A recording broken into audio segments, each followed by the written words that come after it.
आज खरंच आनंदाची गोष्ट आहे. नंदू पाटील वैद्य आणि खंडू पाटील वैद्य यांनी मुलांसाठी एक स्वतःचं ग्राउंड उपलब्ध करून दिलेले आहे. स्वतःच्या शेतामध्ये त्यांनी ग्राउंड दिलेलं आहे. त्यानिमित्तानं त्या दोन्ही बंधूंचं मी मनापासून स्वागत करतो, कौतुक करतो. परंतु जरी आज त्यांनी ग्राउंड स्वतःच्या जागेमध्ये उपलब्ध करून दिलं असेल, ते ग्राउंड पुरेसे या ठिकाणी होत नाहीये. कारण तर जे काही विद्यार्थी आहेत त्यांना हक्काचं ग्राउंड आपल्याला लागणार आहे. यासाठी मी शासन दरबारी प्रयत्न करतोय.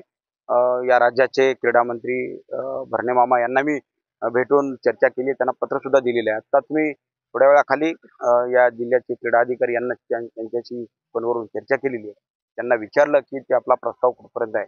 तर ते म्हणले प्रस्ताव आपण पाठवलेला आहे. आपण काही दिवसामध्ये प्रयत्न करून एक हक्काचं ग्राउंड मुलांसाठी आपण उपलब्ध करून देण्याचं काम आपण पुढच्या काळामध्ये मी निश्चितपणे करणार आहे. आणि मुलांमध्ये एक चेतना निर्माण व्हावी यासाठी आपण काम पुढच्या काळामध्ये करणार आहोत. आणि जे काही मुलं या ठिकाणी विद्यार्थी आहेत त्यांचं स्वप्न आहे की आपल्या अंगावरची खाकी वर्दी या ठिकाणी आली पाहिजे.